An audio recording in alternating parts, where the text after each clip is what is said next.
I actually have a joke that I always say with my patients, which is I always forget to charge at the end because I feel like in the NHS we don't charge people. We're so committed to that mentorship piece, which I think exactly. it's always been there with Derma Medical. That's something that I've recognised over time. You do get some people that come in and they want sort of a little bit of the overfilled look, but that's not what I do.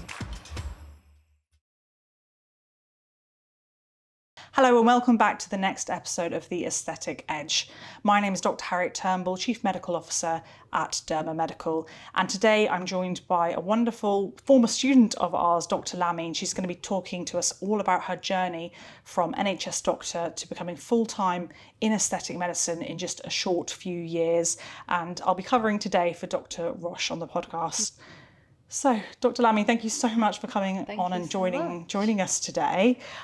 We've spoken before a bit about your journey, but I think it just encapsulates, to be honest, everything I love about being an aesthetic trainer. Your story is really, really inspiring. I know it will be to a lot of people listening probably. I'm a bit of an old hand when it comes to aesthetics now. I've been doing it kind of over 10 years, but your journey it's all happened quite quickly from we were really talking. Quick. Yeah. Let's go back to the start. When did you what caught your sort of interest in aesthetics? When did you first think, I'm going to book training and get started? How did that all happen for you? I think I always knew that I had an interest in doing aesthetics, but I never really had the confidence to kind of go for it.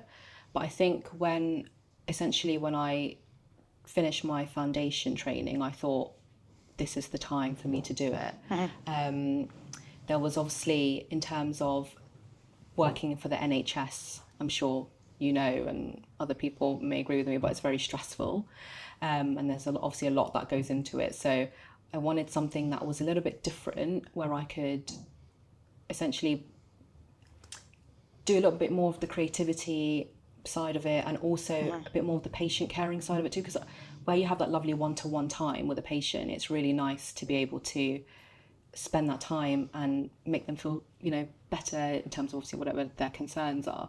I think obviously working as a doctor in the NHS or wherever, you still want to keep that there, but it's definitely a lot harder to do it when you're juggling so many other things. Absolutely. I think it just gets harder and harder every year. I always say, my family really struggle to understand the kind of, how can aesthetics, it's so vain, how can it be rewarding? But actually you make people feel better in aesthetics, and that's the goal, right? That's what I wanted to get out of being a doctor. That's what I found the most fulfilling of all. 100%. I feel like it's obviously very lovely to have that when you're working in the NHS, and I've had situations where I have had some patients say, "Oh, thank you," that kind of thing. But it's so lovely to see it when you do it in aesthetics, because people come in with real concerns, especially with something that's maybe people can see all the time, something on their face or whatever it is. It's so lovely to be able to give them that result, and they suddenly feel so much more confident. And that's what I love seeing when people leave my clinic. And I think it's so lovely to see that, because allowing people to leave with that confidence makes you obviously feel happy, but that person's going to feel great in whatever it is that they want to do. So it's really lovely to have it's really addictive as the injector. Yes, I think it kind of gives you that dopamine rush that like, wow, that person feels so good, and it makes you feel happy that you have been able to do that for them. Yeah, that's the thing that hooked me the most, just being able to see those immediate results, that kind of gratification from seeing something, that before and after picture, and the impact that has on them physically, and you're changing their skin and their anatomy and things like that. But actually it's the psychological benefit that just goes on and on and on, doesn't it? Exactly, yeah. How did you find, so when you came to train with us, which you said was about 2 years ago, so you came and you were a student with Derma Medical, why did you choose to train with us? There's a lot of providers today, what made the difference for you? I feel like Derma Medical, your training, essentially speaks for itself. I think when I was having a look around to see who I wanted to train with, I just loved your ethos. I loved essentially how you guys obviously train everyone, and that you don't just train and then you forget your students once they leave. It's so nice that you continue to have that link, and especially with the Derma Hub app, I absolutely love that. I still use it now to look back on things that I would have learned in obviously the training, but it's so lovely that we always have that continuity And if we ever have any questions, it's always great to be able to like contact you or whoever and be able to get those answers. Whereas I felt like maybe in other, places or other, training academies, didn't necessarily feel like that was the case. So for me, I always wanted that kind of community to like be a part of, and I think that's so lovely to have. So that's why I really wanted to train with Derma Medical. It's great to hear that reputation obviously getting out there. We're so committed to that mentorship piece, which I think it's always been there with Derma Medical, but that's something that I've recognised over time. That was the bit that I was always kind of missing, is that extra support. You mentioned about Derma Hub. If I could go back 10 years ago and be able to watch a video of someone doing tear trough with a cannula before I did it for the first time solo, 100%. just for once more, just to get it really fresh in my mind, it would have saved me a lot of sleepless nights. No, genuinely. I mean, using the Derma Hub app is like, it's amazing, like honestly, because as much as you obviously train, it's always good to go out and try and do it as quickly as you can so that you're not losing that skill in what you've learned. But for the person that maybe not be able to get that patient, I don't know, let's say they've come and done a course on facial contouring and they haven't been able to get a patient that needs jawline filler, for example, it's so nice to be able to have that to refer back to. And they're so good, the videos are so good, they're so detailed, and they cover everything. It's like you've almost gone on the course again. It's kind of like I love watching the videos as well, because a lot of my colleagues are injecting that. I learn so much from watching other people inject. It's like you're kind of over their shoulder watching them talk you through it, just for that little piece of confidence. And it's always amazes me how quickly your skills go rusty. And I always say to students that I train, you've got your peak confidence is going to be when you leave the course. And you've probably got 6 to 8 weeks when it's just going to start trickling down. But what Derma Hub could do by watching those videos is I think it can just pick you back up again, so that you can start to actually kind of build on your skills. So what did you opt for to start with your training? Were you someone that did loads really quickly, or did you like to do a bit, go and practice, come back? What was your kind of strategy? So when I first started and I did the advanced and the foundation course, I was still in the middle of doing my still juggling it with NHS work. So it was kind of hard to be able to go out and get patients, because obviously with NHS work, you've obviously got on calls and, night shifts and that kind of thing. And weekends, you can't really structure specific days almost to open your own clinic. It's really hard. You kind of have to be a bit ad hoc. But when I decided that I really wanted to do it and went for it, I obviously booked onto the other courses. So like the all-day injecting course was fab, to get almost like refresh your memory on all the stuff that you've done on the foundation and advanced course, but as well as the facial contouring, lip masterclass, skin boost. I mean, I've done a lot, but when I did those, I was like, okay, I really need to get the patients in. So I started lining patients up in order to really get almost get into a flow of it. And as you said, like the more you do, obviously the better you become. But yeah, so at the beginning it was kind of a little bit hit and miss because I was kind of juggling. But once I decided that this is definitely what I wanted to do, I went all in and then started lining up my patients. Brilliant. And what was your experience of the training days themselves? Oh, I mean, I can't even put it into words. It's genuinely so amazing. It was so helpful. Even in the course, when you first start, some people may think that they're not cut out for it, or like they're a bit nervous, they don't know what they're going to do. But by the time you leave, you genuinely feel so confident, because I love the fact that you get to do it. You obviously have someone that's watching you and guiding you. You can obviously ask your questions or everything that you need to do in order to feel confident for when you leave.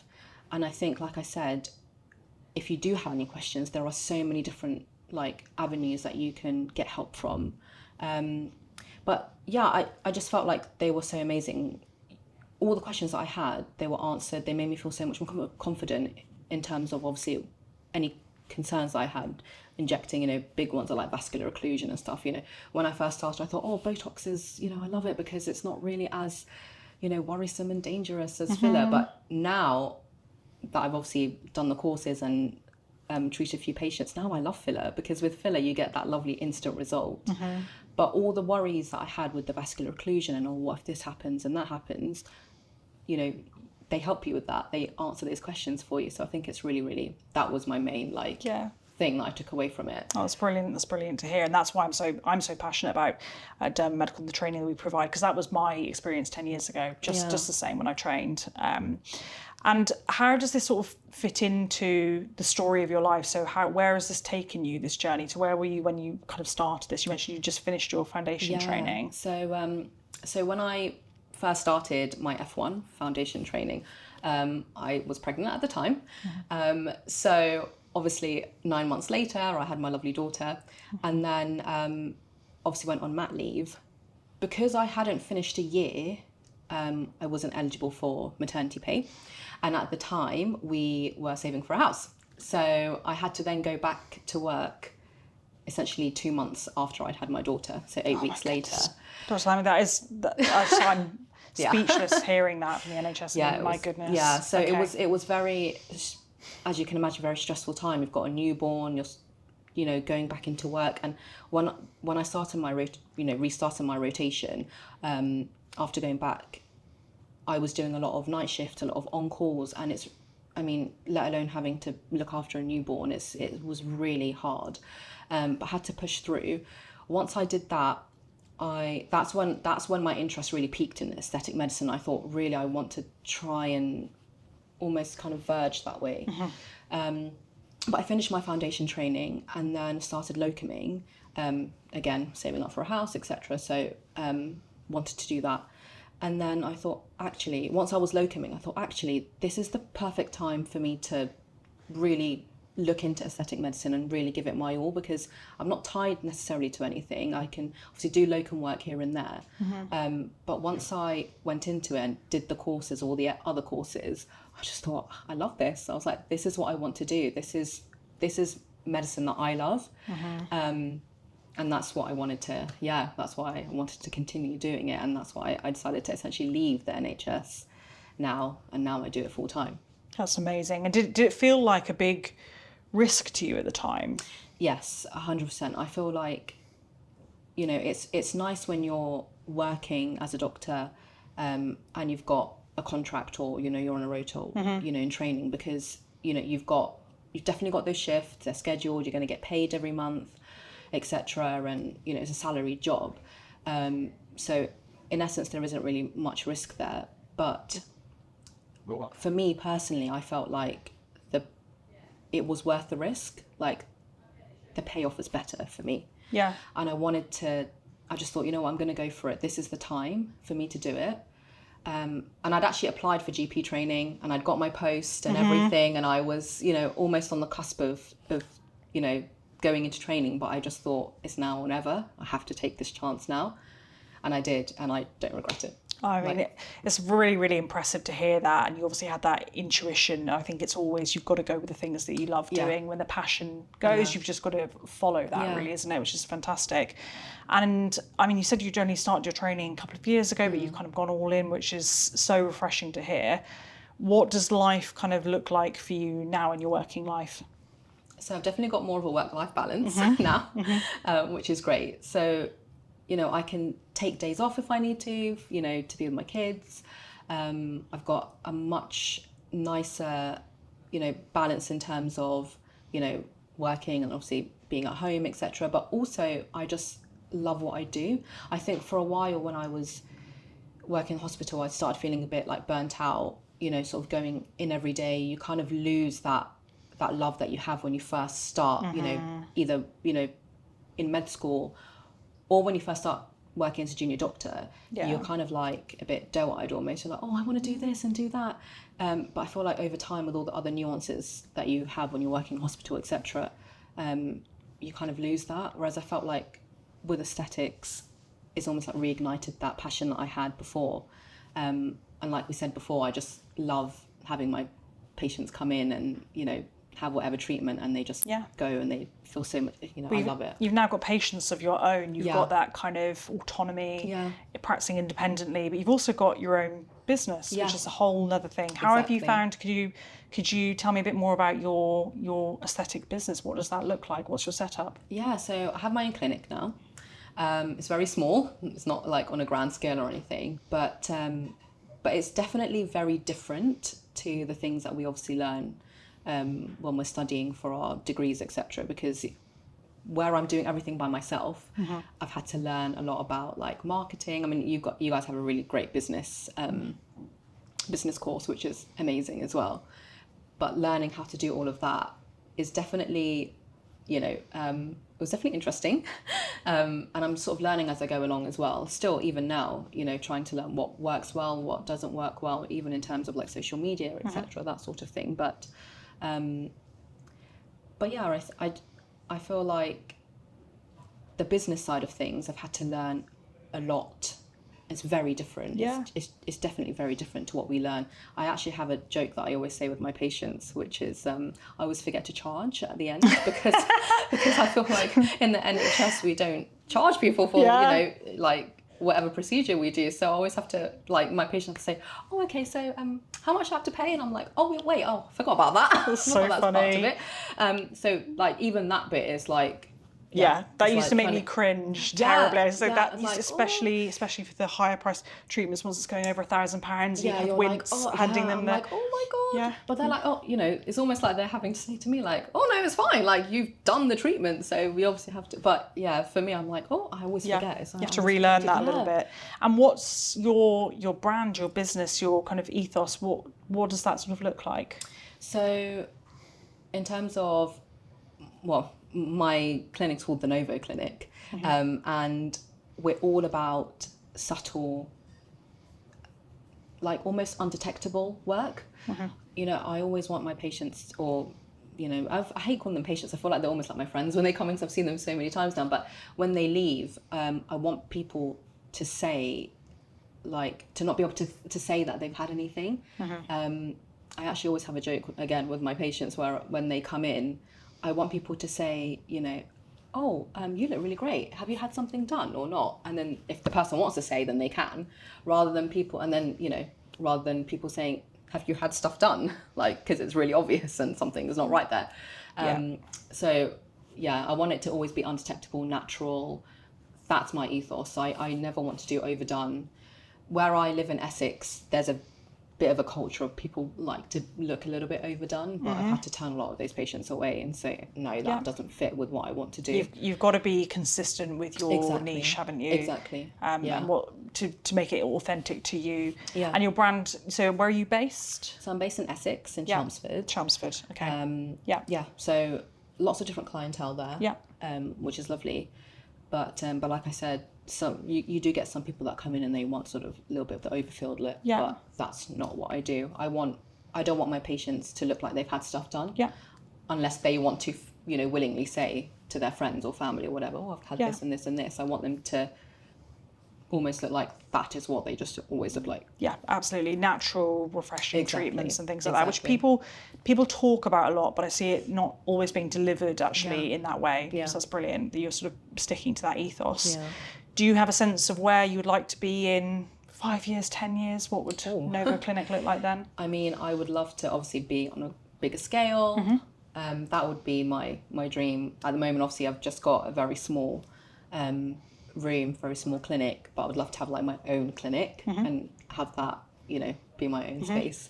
And then hopefully, just grow from there. I think there's such a scope in aesthetics. I feel like there isn't really a ceiling, which is what I love about it. And you can kind of go as far as you want to go, really, and do what you feel comfortable. I mean, you're wildly modest. I mean, you've taken really, really significant risks, but calculated risks nonetheless, and actually achieved a huge amount in a short time. It takes people a long time to get to, having trained thousands of people over the years. You've made excellent progress. I think it shows how much we can achieve if you actually just commit to your goals, just be authentic to what you want it to be, what you want your brand, your business, your ethos to be. That just shines through, and the patients will just come flooding to you. I think the more I've been confident about saying, I'm not a GP who does a bit of aesthetics, now I am. Being an aesthetic doctor is now who I am, and what that has done for my business now, and it never ends. How many, you'll be yourself, and then you'll be hiring, and then you're thinking about multiple sites. You're right, there is no ceiling, and it's a journey that just goes on and on. For me, that's really important. I always liked jumping to the next step in medicine. You mentioned like med school, what's the next step? do my GP training, but actually for me, I need to be involved in something work-wise where there is no limit, there is no ceiling, and it's just going to be a process that just keeps going up and up and up, basically. Exactly. Yeah. Perfect. Lamy, thank you so much for joining us. This has been a really good insight to show, I think, in kind of modern day aesthetics, what you can achieve in a relatively short period of time. I think your story will be really inspiring to a lot of people watching. So thank you so much. Thank you for having me. So thank you for joining this episode of The Aesthetic Edge. Make sure you like and subscribe, and we'll see you next time.